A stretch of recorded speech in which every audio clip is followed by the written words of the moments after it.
L'autre héritage, d'abord tu peux savoir définition, il y a héritage parce que quand on parle d'héritage, tout le monde aura héritage. Mais éviter héritage, on est là qui finit. De parler par rapport à héritage.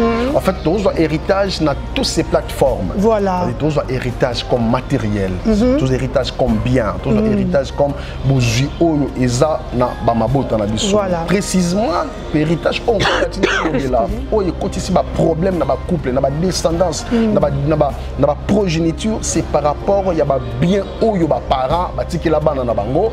Et monique ba famille, ba noko ba maman qui ba comment le ba se comparer nango.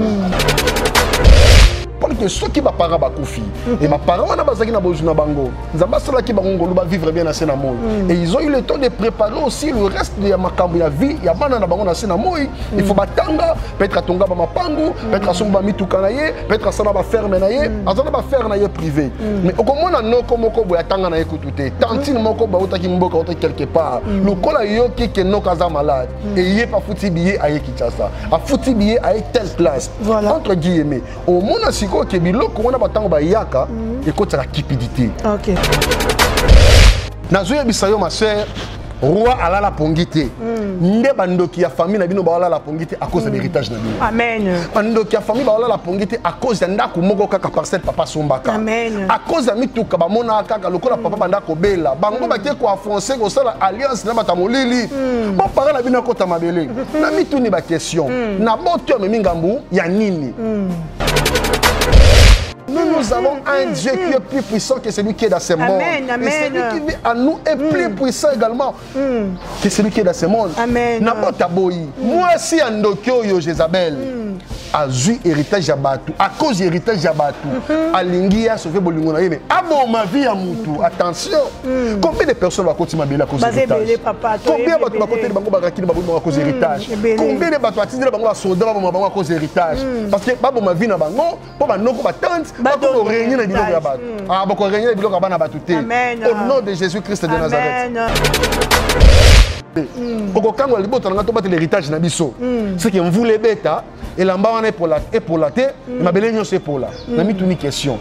Est-ce qu'on voulait retour bêta et l'amba est pour la terre? En tout cas. Voilà comment c'est-à-dire bateau na puissance ya kondima. Bali ba tia kanza man épreuve.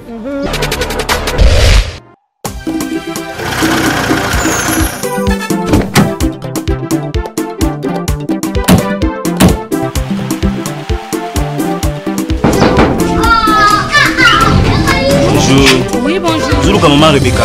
Ringayo. Moi, mon nom Winner. Oui, combien déjà? Combien déjà, maman?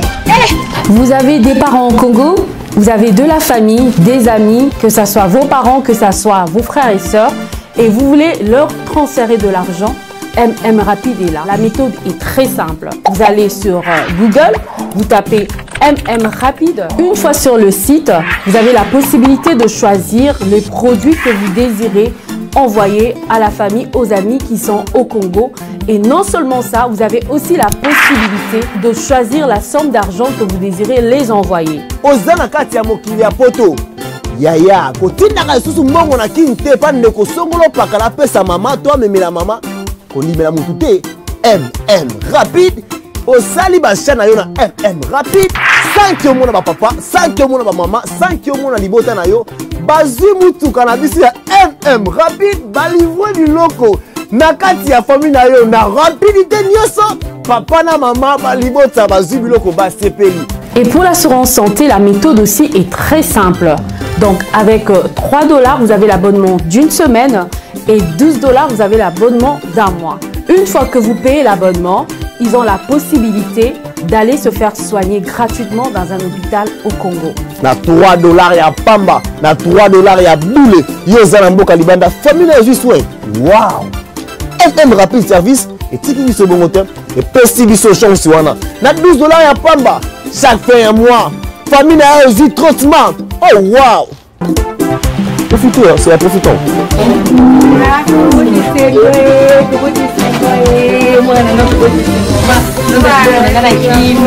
Alors n'hésitez pas, choisissez MM Rapide. Merci MM Rapide.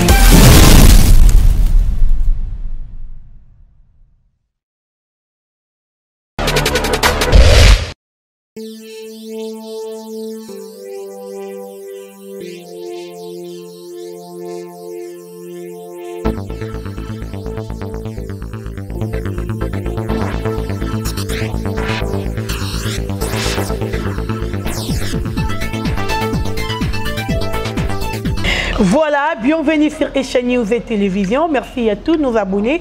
Merci à Baïbaza pour continuer toujours à s'abonner. Et puis merci à Bino Bolingaka Dorcas Bolokoko. Bino Bolingaka ba vidéo nanga, beaucoup montaka. Un grand merci à Bino Nyonso, merci à Kolonzambe. Il y a une occasion, on a Bino Tokutana na Tongo Alelo. Merci à les tout-puissants et ma capita Motima Chanda capita Papa na Jaidet. Pourquoi pas aussi à Champion Wadol 1 million de fois depuis La Rochelle, Champion Wadol. Un grand merci à Charlie Kunga Chalamama. Charlie Kunga Chalamama, merci à toi, merci à Bayetou. Oyo balingaka Dorcas Bolokoko, merci à Glorian Toko, Motuya Espoir Toko, Maman na Janvier Toko Keren, merci à vous, merci aussi pour Papa Arma Moukenzi depuis France, il y a eu un jeu de sali, voilà, l'actualité, comme on dit toujours, nous oblige, mais nous avons les prophètes et Fata. Ok. Pourquoi nous avons dit parce qu'il m'appelle le côté belé? Non, prophète a lobby bien, kuna ba cheli mususu ba côté na ba polémique. To moni pena yo kene ka bonzambe. Na esa rabino kena za kalanga mwana nzambe buta nga timbi.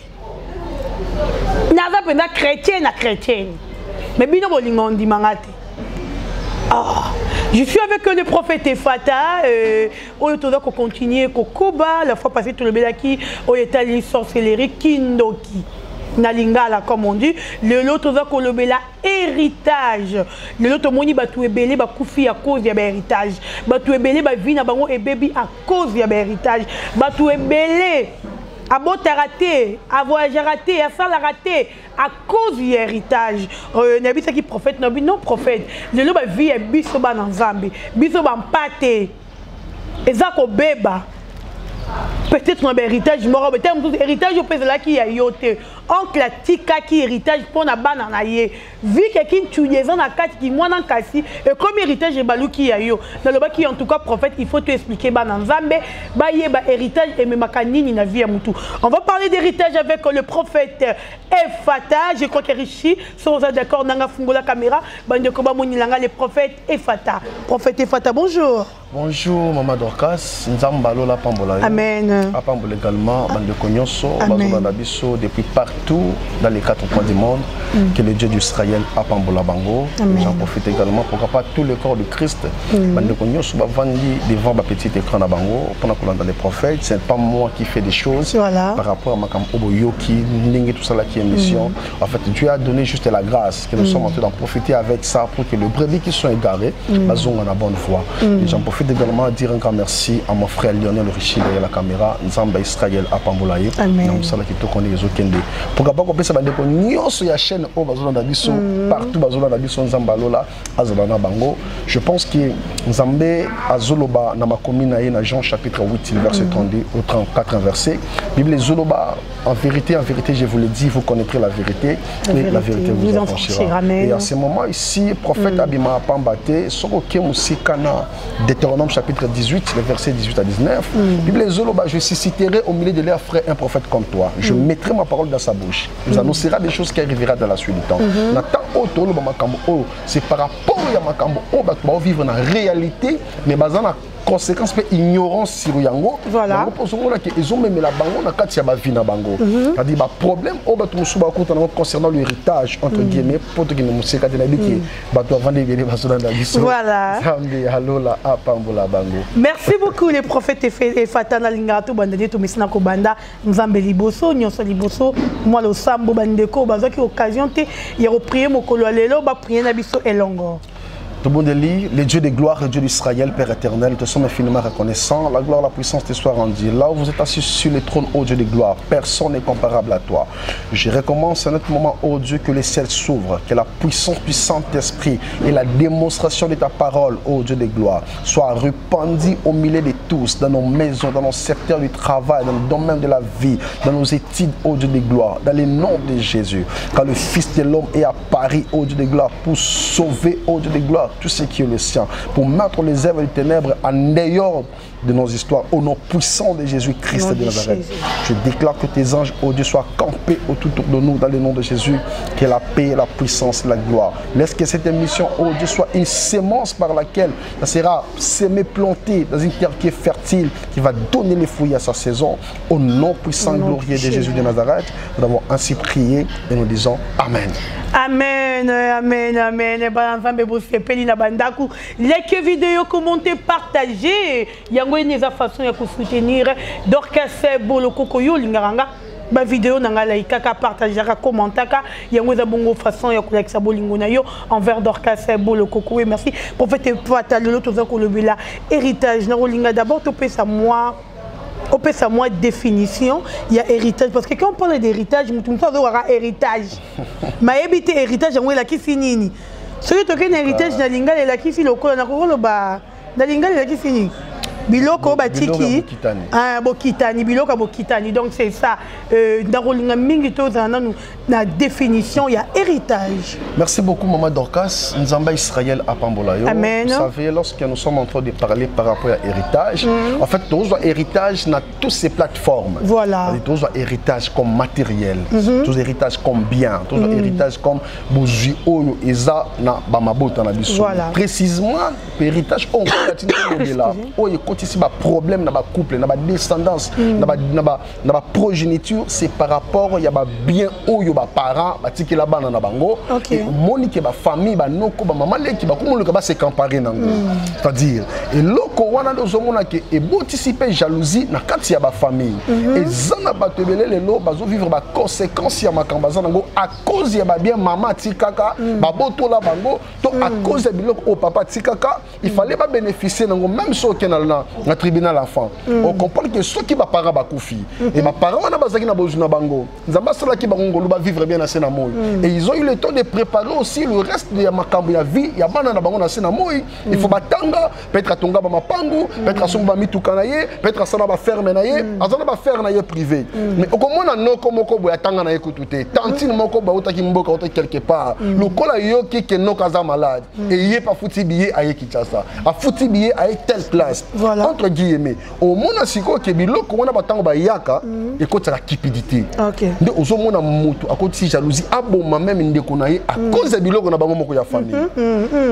Et à cause ya mutema mabe wana nde ozo mona elukeli batu même musuba liwa. Na katse ko loko se campagne na héritage ba makile ya batu etangi. Oh là où il y a le sang, il y a le sacrifice. Voilà. Et bande ko bazone na biso na moment oyo. Na ko linga expliquer bango eloko moko peut-être batu bazo comprendre te. Héritage o ezaya yo parents nyoso.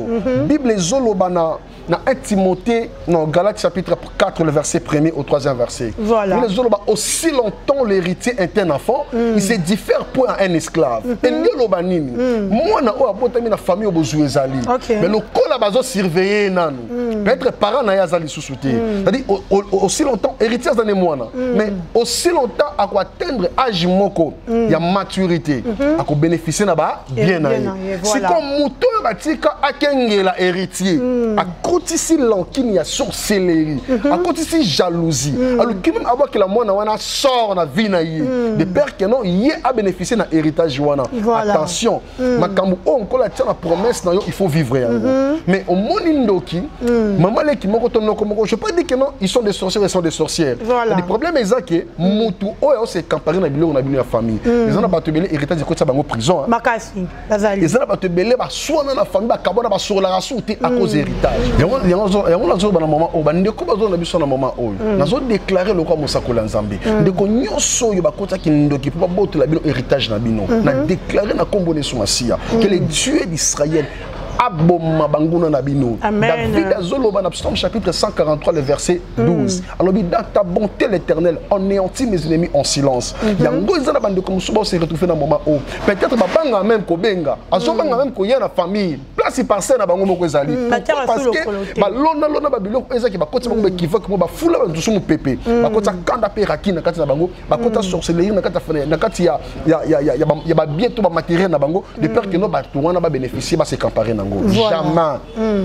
on nzamba fungoli likolo et fungwa minasi na lingi to tanga texte moko e ko sunga yo ndeko zula na biso papa mama ndeko mobali mwasi osula na les prophètes na lingi penang kolo atelema akota makambo na yo so ba kotisa bilo na bino na kasho ba kotisa bilo na prison satanique à cause de l'héritage na bino moko o parents na bimisa mbongo na ye atikela bino ba héritier nous encore nous sommes les co-héritiers de Christ notre père qui est Jésus-Christ de Nazareth. Dieu a envoyé son fils pour abomba biso, pour racheter l'humanité, pour racheter notre vie. Un individu, quelle que soit sa dimension de la sorcellerie, il ne dépasse jamais notre Dieu. Le seul nom qui nous a été mandaté, c'est le nom de Jésus-Christ de Nazareth. Dans l'histoire haute dans la Bible, et qu'on rappelle au Makambo Belé parce que Mandeko mingi va se retrouver dans Makambo Oyo. Voilà. Dans lingi ozo Bible dans 1 Roi chapitre 20. 1 Roi chapitre 21 pardon, le verset 1er au 3e verset. Voilà. Le qui bandeko bazon da biso na ndaku bokotanga malembe pour na comprendre histoire nini to nini ko la tini sur la par rapport à l'héritage. Maman Dorcas, héritage et kanga batu mabota. Oh. Héritage et kota batu mabele. En tout cas. Héritage et il y a des gens qui sont malades à cause de l'héritage. Parce que comme on a yonde na kacha buka lupango wana ezamu taliboso, ba komi ko compliqué dans le monde de sorcellerie. Or, Bible zoloba dans 1 Corinthiens chapitre 10 le verset 13. Alors aucune des tentations ne vous est survenue. Tu n'étais humain. Dieu qui est fidèle. Il ne peut jamais vous laisser être tenté au-delà de votre propre force. Attaque qui ba loi ya coutume ngo ba sangani. Pour ba boto la bino héritage na bino nada au nom de Jésus. Ba qui jamais ko boto la bino héritage na bino tant que bo télémité na vie de prière. Bon renouveler l'alliance parce que les gens vont menacer à cause de l'héritage. Bah côté la même bonganga, bah côté la même kisi, bah zoba bilamba la bino pour pas représenter bien dans le monde des ténèbres. Mais na déclarer le quoi Moussakula Nzambe. Ni l'on a bino muto simbango azate. Amen. Oh nous sommes tellement allant héritage na bino Nzamba bomaye misu. Amen. Vous savez peuple Israël, avant bakati mer rouge, Nzamba zobisa Moïse. Zobisa Moïse yebisa bango. Ba bimana biloko na bango nyonso. Voilà. Cela veut dire que éthique à la tête. Autant il y a fichier parcellaire, autant il y a beaucoup de pang. Est-ce que comment maman t'a les a exacté? Mais à ce compte on a quand ma cambo yo. Voilà. Mais on s'est capable de faire automatique à parcelle. Le col héritier va zobo na bama automatique à parcelle. Côté le bango kinganga. Na déclaré le col à Moussala Nzambe. Maman boté le manteau lukankolo. Fungo la Bible dans 1 Roi chapitre 21, le verset 1er, tout qui t'a malé tout tanga na combo na Yesu. Voilà. Après ces choses, voici ce qui arriva à Naboth de Jezreel. Avait une vigne à Jezreel à côté du palais d'Akab, roi de Samarie. Et Akab parla ainsi à Naboth: cède-moi ta vigne, Nzambe, pour que j'en fasse un jardin de potager, car elle est tout près de ma maison. Je te donnerai à la place des vignes meilleures. Ou si cela te convient, je te payerai la valeur d'argent. Donc, tout dans ma question. Naboto yo aza héritier. Batikela ya bilanga ya vigne. Pour nourrir nango. Pour essayer la rémunération. Pour esunga na kolia. Esunga na kosomba. Ya komela ya kolata. Bisika kolalela. Mais nazomi tout na ngambo o nabota memi. Parce que héritage na ye bien wana. Ezalaka pembeni ya roi. C'est-à-dire, roi Babenga Akab Oyo, Aza roi ou Aokamba Samarie. C'est-à-dire, problème na bino ya héritage zanini. Parce que bien na bino, babetangeli sur le panoko moko, yé aligna se comparer nango. Attention. Problème est comme li na bot na makambo zanini. Aboy na côté que la roi, vigne na yé.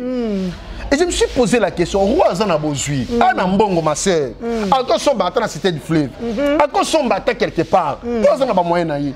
Et là qu'il y a battu ya mukewana ya zomo na ngoka ya mukewana, ya ngoka na se comparer nango. Voilà. Et là que je suis na batu na vie na bango, bolingi ba batu la bango yango pour faire souffrir bango. Bolingi ba comme ça bango esclave. Attention, dans l'esclavagisme déjà et c'est le cas. Na bota zolo baki, vini na ko céder lango roi, ti. Je m'excuse. Abina ko céder lango roi ti. Et tiens zo ba ko céder lango roi ti. Na zo yebisayo ma sœur. Roi ala la pongité. Nde bandoki ya famille na bino ba ala la pongité à cause de l'héritage na bino. Amen. Bandoki ya famille ba ala la pongité à cause de ndako moko kaka parcelle papa sombaka. Amen. À cause de mituka ba mona kaka lokola papa bandako bela. Bango ba ke ko affoncer ko sala alliance na batamolili. Bon parler na bino ko tamabele. Na mituni ba question. Na boto me mingambu ya nini?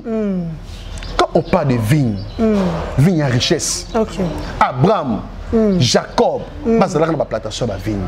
C'est lui qu'on appelle Noé, bazalaka na plantation ba vigne. À l'époque, vigne ezalaki richesse. Mais nazo mi tourna ba question. Valeur et richesse o bango basaki nango na bot.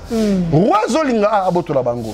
Roi ke kola la pongi. Mais ezana ba ndeko mususu o bakota ba Jezabel na ba famille na bango. Roi la li pongi, azoko kokanga misute. Pona nini? Parce que ba boy côté que les vignes. Yoka siko mon cher roi Cab, c'est lui qu'on appelle Jézabel. Jézabel a tellement tout le monde na yé papa. Ozolo la te pona nini. OK. On a zolo la te parce que moi na wana boté que la biso bilanga wana bi lokola boy tobo maye. Ah Seigneur mon Dieu. Peut-être ça na ndekomo ya moi si azolinga acha kombo na liste ba wey. En tout cas basé belé. Peut-être ndekomo ka mo pali no komo ka zolinga acha kombo na liste ba ya ba wey. Acha kombo bana na liste ba wey. Na zo déclarer na kombo na Yesu. Aussi longtemps le ciel et la terre n'est pas encore emballé. Personne n'ôtera ta vie sur cette terre. Amen. Quand ndeba luka ba kota bonganga. Nous avons un Dieu qui est plus puissant que celui qui est dans ce monde. Et celui qui vit en nous est plus puissant également que celui qui est dans ce monde. Amen. Moi si andokyo yo Jézabel azui héritage ya batu à cause héritage ya batu alingi a sauver bolingo na yeme abo ma vie ya mutu attention combien de personnes va continuer à cause héritage combien de côté de bango bakaki bango à cause héritage combien de batu atindela bango ba soldat bango à cause héritage parce que babo ma vie na bango po banoko ba tante bako régner na biloko ya batu bako régner na biloko ya bana batu te au nom de Jésus-Christ de Nazareth. Merci beaucoup, prophète Ephata. Beaucoup régné dans biloko ya batu. Donc héritage vers batu tika ya batu. Luka peut créer ya yo pour tiker là-bas oyayo. Et voilà, prophète Ephata le tout le monde dans ma famille. Au monde a flopant ou mortem sur mnene boye papa tiki. Bana bango mo ba komi ko welela. Bana bango mo ba komi komi boma. Pona le pango au papa tiki. Héritage wana. Au lieu de la bana bonheur, mais même bana malheur. Maman Dorcas nzamba pambola yo au monde bande ko mingi bazokoma na malheur à cause de l'héritage na bango moko pourquoi parce que bazo renouveler alliance na bango na nzambete. Voilà. Il n'y a pas la grande chose si ce n'est pas l'alliance avec Dieu le même. Amen. Bande ko mingi bazo vivre na mokili boye mais spirituellement ba boma bango déjà. Or bazo linga penda ba boma yo nesko physiquement pour bénéficier ba biloko na yo. Amen. Bible zolo bana Michée chapitre 7 5 tout en texte moko. Ndenge bakaboli bino kati ya famille surtout bato babotami mama kotoyo to papa kufaki mama okobala suna deuxième père soit maman papa maman kufaki akobala suna deuxième femme. Vous savez les enfants qui naissent c'est déjà des histoires bazo créer ba problème soki kaka na famille vie de prière ezate s'ils sont pas assis dans le verre pâturage ils ont problème parce que la meilleure garantie pour nous c'est de faire croître l'intimité avec Dieu d'être assidu dans sa parole quand tu es dans sa parole l'esprit de l'Éternel qui est accompagné dans sa parole découvrira. Amen. Nous sommes à David dans le psaume chapitre 23. Quand je marche dans la vallée de l'ombre de la mort, je n'ai craint aucun mal. Amen. Parce que alliance vous savez, il arrivait un moment dans un texte on entend David tango ba wendreye et pas Saïl. Bible zolo babouye. Jonathan qui était le prince qui devait succéder le royaume. Jonathan a zoa biloko na ye appelé sango David. A Monique papa na yaza sanguinaire. Saoul a tué tellement de gens à cause de héritage, à cause de Mabélé. Bato ba kufa. Mais ezana mutu moko na kombo ya Goliath. Atungisa peuple Israël comme pas possible, Philistins. Mais un jour, Jonathan a pris ces histoires, a su un manteau, a su une flèche, une épée, a pris sango David. Mais lorsqu'on a sepelé qui n'a maloba Jonathan, c'est qui David boy.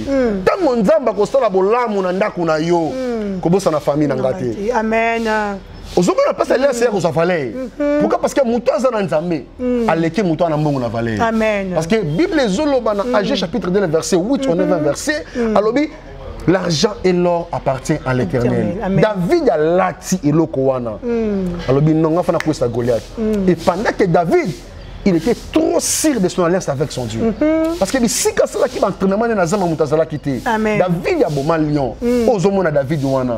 Mais ça le la vie à maman moko fa ko sabana na vie de prière. Amen. Ataba qui va sortir famille ba telemi, il y aura seulement quelqu'un à côté mutu na se. Amen. Amen. David a zo ebisa Jonathan habité na robo sana yote. Mais les jours où David à côté na palais royal. Parce que telemelaka ye. Cela veut dire muto à côté telemelaka za musika te. Eza muto ka imakambo bosenini bozanango.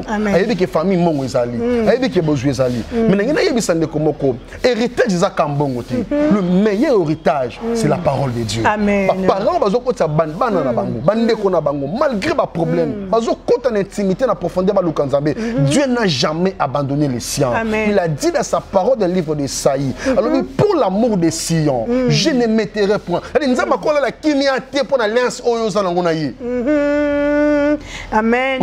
Amen. Pourquoi bato baza zinga ba osala nini? Bangonde bazo luka ba information ba dongono miso. Bazo information ba tongo mabe. Ba fingo maman ba tonga ba finga yo ba loba te. So ki nzamba sopi mafuta ne kali kolona yo. Oleki bango. Amen. Nous sommes la Bible zolo dans Psaume chapitre 34, 33. 133. Alors, l'huile fraîche est répandue sur la tête d'Aaron. Et qui tient à mande funaye. Après, c'est pas nini, na robe. Bangi ba lobe la famille, la généalogie nango. Papa son na bozuna yepe. Et qui tient à kati aban. Vous ta katango. Azati en génération en génération. Yo comme en Bible zolo dans Michée chapitre 7. Michée chapitre 7, le verset 5. Yo ka Bible. Ne crois pas un ami, ne te fie pas un intime. Devant celle qui repose sur ton sein, garde les portes de ta bouche. Car le fils outrage le père, la fille se soulève contre sa belle-mère. Chacun a pour ennemi les gens de sa maison. Makambo Bible zolo banine. Bible pesi biso parole pot ba kabola famille te. C'est-à-dire mais bato ba botami na kati ya polygamie. Bazomona ke bango baza susu na intérêt te ya kosabiloko par rapport ya partage de biens. Ba kote la ngosko bonganga. Parce que ba tiara bango en écart des gens. Ma papa ko tiaki kombo na bino na kati. Et ça na bato mususu ba kombo na bango se retrouver peut-être na kati ba buka lupango. Mais je m'aimerais dire à quelqu'un. Je pense que ça m'a comme autre lobby qui déjà pour na bana mingi ba bébé si bango pe à cause de l'héritage. Voilà. Parce que on s'est collé à danger permanent. Mais les jours où l'esprit c'est ça David, la Bible dit Goliath a tellement. Ils ont commencé à se chamailler. David a lobby na ozamutu na yo eko ya nase. Ba ndeke ba kolia yango. Na déclarer le quoi Mosakula Nzambe. Ndo kinyonso a tellement pas ko isabino à cause héritage na bino. Mabele fungwa ma emela yi. Amen. Ce qui va côté ki bino bonganga. Ba sala ba sacrifice ma sœur. Cette fois-ci bino pe bosani. Boko tellement ba otonga ba nouveau hôtel. Amen. À cause de l'héritage, il y a sa vie. Il y a mon mbali o bazobenga na kombo ya Gédéon. Papa na yende zaki na misala mabe. Mais parce que na bokita ni bisika bozuezali. Mais papa zalaki na kisi. Gédéon lobi non. Lorsque Dieu apparaît à Gédéon, ayi si Gédéon nini. Dans Juge chapitre 6, sautangi verset 42 43e verset. Bible les hommes tali solo zo lobi Gédéon je bisa nzambe. Soki yo pena nzambe. Nde olingi okangola ngai. Libota na ngana nzela na ngai. Nazui elamba na tie na sie mvule beta. Ma belenyo c'est pour la melambe pour la thé. Ma sœur, vous voyez comment les gens mettent Dieu en épreuve. Voilà. Cela veut dire nzambo yo muto asala mampo libota na ngai, non tie en épreuve. A changer les sous, alors bin nzambe, ce qui est réellement yon nzambe. Oko kango libota na ngato battre l'héritage na biso. Ce qui mvule beta et l'amba on est pour la thé, ma belenyo c'est pour la. Na mi tuni question. Est-ce que mvule rokyo beta et l'amba moka muke pour la thé? En tout cas. Voilà comment c'est-à-dire bato ba na puissance ya kondima. Bali ba tia kanza man épreuve. Yaya, ba bundisa bino, osomba mituka, akoza bilamba, akoza bandaku et le kinzambe na munene te. Amen. Nzamba zo couvrir bino bonne alliance na ye. Pour renouveler bo tisser alliance na bino na Nzambe. Nzamba tellement abundela bino. Pa pongyo bozola la à cause ya alliance na ye. Moya bundisa bino. Ata ba bundisa bino, ba kolonga bino pe. Pourquoi? Parce que il y a quelqu'un qui somnule point. Il y a quelqu'un à la lakaté, à zota la banana ye. Voilà, merci beaucoup les prophètes et Fata. Je crois que beau like vidéo, beau commenter, beau aimer le numéro des prophètes et Fata. Mon numéro ici est affiché, la benga. Aux gens a besoin de prière. Et bien, la vie est symbolique à cause de l'héritage. Tout ça pour avancer ta vie à cause de l'héritage. Héritage en yozoa. Est-ce que l'héritage yozoa est ça yo? Oh yo sombela le pango est ça yo? Oh yo mi vandi ça est ça yo? Pour ébélé to bénéficier de l'héritage au thème tous les parents n'ont pas cliqué là côté. Peut-être na ba Congo tout le monde na ba Congo prophète et Fata romona oncle azana banana ye mais héritage na ye banana ba koki ko zongo il faut banana kasi. Il y a provoquer baba liwa. makambo yo nazo bisa yo na chaque coutume bazana balwa na bango na chaque tribu pardon bazana balwa na bango omoni texte na opesa bandeko batangango na Ézéchiel chapitre 16 le verset 1er il faut comme avec bandeko ba mona avec voilà parce que na koslinga bandeko batangelo pour comprendre et loko ni bon na kati ya ba tribu et luka ba problème na kati ya héritage voilà Bible les autres dans Ézéchiel chapitre 16 yoka le verset 1er au 3e verset. Bandeko bazona biso to kanza pambola bino makasi. Amen. Bisika bozaki na ba problème. Ça dit bon hésiter toi na programme kafu ya prière. Il faut récupérer héritage na yo. Amen. On va potolo na bouton ko récupérer ngo. Amen. Les hommes les ténèbres ne régneront pas toujours. Amen. Il faut vivre Paul, on vivre héritage na yo, on vivre besoin na yo, on vivre bonheur na yo. Amen. Non non bisa yo que oh my God. Les hommes lo bakut qui est une grande montagne devant Zorobabel. Qui sera aplani. Yoka Ézéchiel chapitre 16, le verset 1er. La parole de l'Éternel me fit adresser en ces mots. Fils de l'homme, fais connaître à Jérusalem ses abominations. Tu diras, ainsi parle le Seigneur. L'Éternel à Jérusalem, par ton origine et ta naissance. Tu es du pays de Canaan, ton père était un Amoréen et ta mère une Étienne. Aux hommes d'origine, dans la carte, il y a des tribus. Et ça fait identité. Et là, ça là passe, il y a une coutume na bango. On est à loi. Mais celui qui est né de nouveau, Moutou Abotami Asika a commis une nouvelle créature. Les choses anciennes sont parties. On a déclaré le coup la Moussakula Nzam. Ce qui est na tribu baloba qui mbongo yo star opé sa monakas. On est à loi na bango. Amen. Celui qui a déversé le sang sur la croix, il a dit tout est accompli. Amen. Parce que les rideaux des temples étaient cédés à des morceaux. Tout ce qui était caché dans le temple était maintenant mis au milieu de tout le monde. Et au monde Hébreu chapitre 4 verset 13, ni n'est caché devant l'Éternel. Amen. Ataba bondi sur le lo mama. Oza le la moto milinge ko bimakaka. Ataba lo kiba bomango nenge nini milinge sa nini e komona na kaka. Amen. Ya ngona zolo baloka mosakula nzambe. Bande ko nyoso bazana ba tribu na ba coutume. O bazo banko bimisa mutu parce que loi moko loba et loi moko quelconque. C'est à cause de la limité. Après la mort de Moïse, dans Josué chapitre 1er, Josué, ni ne tiendra devant toi. Tant que tu vivras. C'est toi qui mettras tous ces peuples à la possession du pays. Ça veut dire que nous avons un mandat. Qui ne faut pas tanga. Et tout le monde fait pela. Et pela ça paye à bande konayo. La progéniture na mobimba. Na bana. Cela veut dire Nzambe a sopi onction na yedikolo na yo. Cette fois-ci to tellement to luka Nzambe.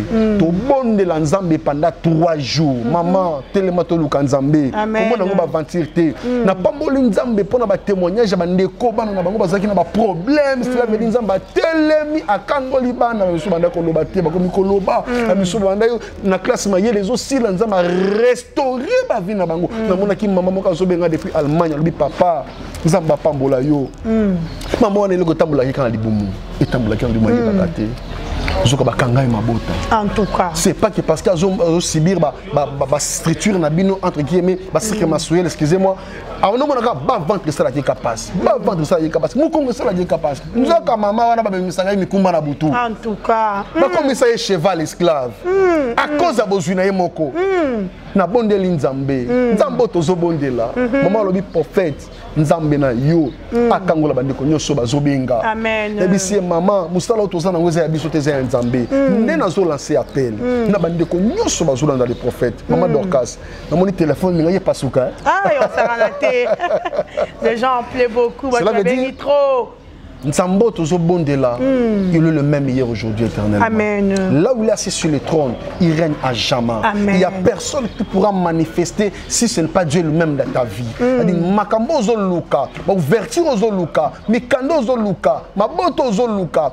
Classe, kimia, restauration, oh restitution, il y a foyer. C'est quand Nzambe a tellement à côté de ma Amen. C'est que je ma soeur, mon frère. Il y a tombo la kama beaucoup de tombo de Nzambe. Nazo déclaré qu'après na bande ko nyonso. Pas se retrouver dans un problème héritage. Je parle comme un prophète de Dieu. Que toutes tes forces poussées par le diable, elles nuire famille na yo, elles nuire vie, bana, descendance na yo. À cause cause ya bozuna bino moko, je déclare que le feu de l'Éternel est consumé makitawana nyonso au nom de Jésus-Christ Nazareth. Que toutes les forces qui confessent pas le nom de Dieu, comme sangana, na kombo ya loi, na kombo ya coutume, na kombo esclavagisme. Les Zolo dans Proverbe chapitre 21 le verset 31, que le cheval est équipé pour les jours de la bataille et la délivrance appartient à l'Éternel. Que les dieux de gloire akangola yo, au vivre héritage na yo, yabana na yo, de génération à génération. À côté le mabundisa yo, mabele fungwa même melaye, na kombo na Yesu Masi. Nom de Jésus. Tika boza la couvert na makila na Yesu, abattre la famille, à restaurer misala, ou ko meka et pena etelema et kata mutu nyonso, que soit kombo na ye, oye ba simba kete, oye ba meka kate, so lobi akoboma yo, je lève ma voix en tant que mandataire de Dieu. Tout celui qui osera de chercher à te faire nuire sur terre, aussi longtemps le ciel, la terre n'est pas encore emballée, personne n'ôtera ta vie sur cette terre. Au nom puissant de Jésus-Christ, tu vivras et tu raconteras les œuvres de l'Éternel. Au nom puissant de Jésus-Christ de Nazareth. Que la main de Dieu vous visite.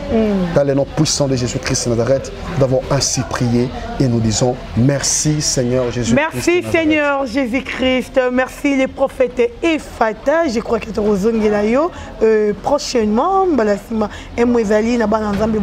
Merci beaucoup Maman Dorcas. Nous avons laissé appel un problème pour la place. Voilà. Comme nous sommes entrés, nous avons la place parce que pas tout ça qui on a déménagé et nous avons touché ma maman, papa nyonso, bandeko nyonso baza touché na message oyo. Nous avons juste besoin, il y a un petit rien à bino pour contribuer pour avoir garantie pour l'église. Nzambo to bondela, azanga to kota makamona bino. On n'a pas dit le montant, oh nzamba tio na mutema. Le numéro de prophète est affiché sur la barre d'écran, plus 243 82 21 78 177 plus 243 82 21 78 177. Benga le prophète, toujours attaque au monde de la Zambie. Nzamba kozanga te okanisela na mukeka oko contribuer pour l'église. Papa to tonga. Nzamba kozanga te. Place oyo to bon de la Nzamba. Yo muto contribuaki Nzamba zanga tokota makamuna yo na sakoli kanzamba zonga sa héritage na bino na kombone soma. Amen. Merci beaucoup le prophète Ifata. Merci à mon frère derrière la caméra Richie Lionel. Merci à toi. Merci na baye tout oyo bozui libaku ya kolanda biso mukolo lelo ya kolanda émission oyo avec le prophète Ifata et Dorcas Bolokoko oya bino bolinga mingi like vidéo commenter aimer partager ça là on ça na vidéo quand il fait la mbongo et ça là vraiment bien que le bon Dieu vous bénisse bino tout bolandi biso nzambalo la apambola bino il y a trop et puis il y a mingi merci beaucoup à l'espace elle et moi on te tourner émission Oyo chez Maman Annie, l'honorable Maman Annie. Donc merci beaucoup Boya Ebele, Banapoto, Obalinga Kolia, Aweza Bani Niebo Kanisarate, Aweza Kolia Nde Kolia Komela. Donc yo linga Kolia, o linga Kolia, penza bilo kwa bio. Hein, Aweza naturel, donc chez Maman Annie, chez elle et moi, au Kozango vraiment, et la prime européenne bien, parce que Awande, côté prix, kitoko. Tozoli est bien, t'as biscuit aux habits sur les journalistes. Ce que Tozoli a, les andeni. Merci beaucoup Nabaye tout Bolandinga, je vous aime tellement beaucoup. Nzambalo la apambola bino, na lingi bino ya trop. Ngana bino tokutani bongo. À la prochaine, bye bye.